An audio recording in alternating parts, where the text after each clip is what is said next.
he feels about the Republican Party caving to Trump. Jake? All right, Jamie Gangel, thank you so much. Here to discuss Republican Congressman Adam Kinzinger of Illinois and Democratic Congresswoman Stephanie Murphy of Florida. They're both on the House Select Committee investigating the insurrection, and both are retiring after this term. Congressman Kinzinger, let's start with you. What can you tell us about the cooperation so far with members of Vice President Pence's team? Well, it's been robust. I mean, we've obviously witnessed interviewed over 300 witnesses. The vice president's team has been cooperative. I think it's not just in their interest; it's in the country's interest. I think the vast majority of them are honorable, and they also recognize, as was mentioned in the report, that the vice president played an important role. And that's the key: is we may not have to talk to the president, the former president, but we're getting pieces of this puzzle. All these pieces right now are in this box. And when we put this puzzle together, we're going to be able to see what I think even more importantly is what was the president doing, what did he know prior to January 6th, and what led to this?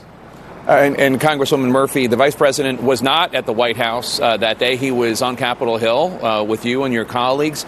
If you could ask him a question, what are some of the things you'd want to know? Well, I'd like to know from him what he had said to the president when the president was pressuring him, both publicly and did he pressure him privately to act in a way different than what he did. I actually am very impressed that he carried out his duties as vice president and certified the election despite the enormous pressure and despite having his life be put on the line. He came back and did the right and patriotic thing for this country. And I want to understand the motivations behind that and what led up to that moment. Yeah, interesting. And Congressman Kinzinger, House Speaker Nancy Pelosi led a moment of silence this morning. There were lives lost, including that of police officers that day and in the subsequent days. The only Republicans on the House floor were Congresswoman Liz Cheney and her father, former Vice President Dick Cheney. I'm sure you would have been there as well. We should tell our viewers you're back home in the Chicago area because your wife is about to have a baby. But were you surprised that Liz Cheney was the only House Republican there? 5 people died that traumatic day. 4 police officers died by suicide in the days after.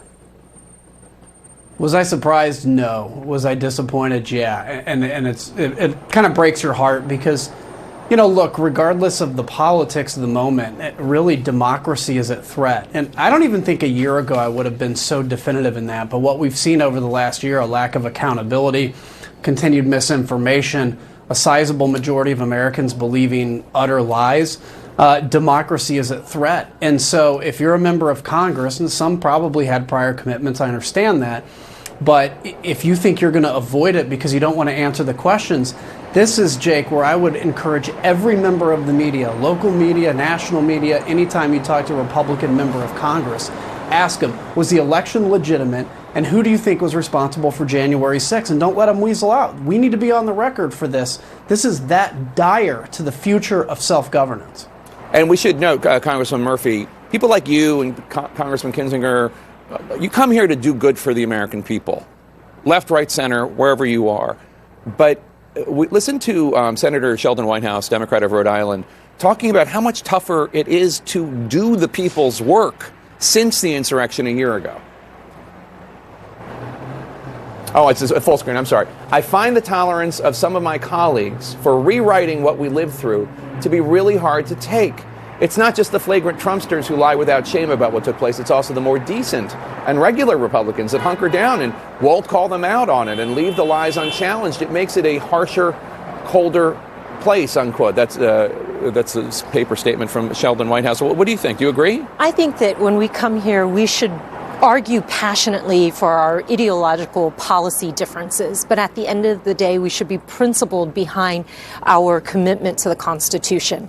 And certainly to see some of our colleagues try to whitewash what happened on January 6th, to put forward different narratives, different facts, disinformation, has been disheartening, because how can you take them seriously as a legislator anymore when they are, sowing so much disinformation and undercutting the Constitution? It is distressing. And let's talk about what's next, because Congressman Kinzinger, you're not running for re-election, and you've ruled out a run, at least for now, for statewide office in Illinois. You say you're going to dedicate yourself to working against the extremism. Is that not a battle that would be better fought from inside Congress, inside the Republican Party?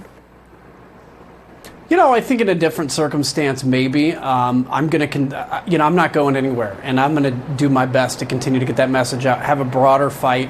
When you're fighting in a primary for re-election and also fighting against disinformation in your own party, obviously that's difficult. And the other thing, Jake, first off, the Democrats drew me in with another Republican member of Congress in Illinois, let's be clear, like they did 10 years ago. But secondarily, I've served 12 years in Congress at the end of this term. And I think every member of Congress ought to look inside after 12 years particularly and say, should I stay, or is there somebody better that can come? All right, Congressman Kinzinger, thank you so much. I appreciate it. And Congresswoman Murphy, before you go, what's your message to constituents who see all this dysfunction, see honorable people like you and Congressman Kinzinger leaving and think, well, maybe there's just no hope for democracy? There's always hope for democracy.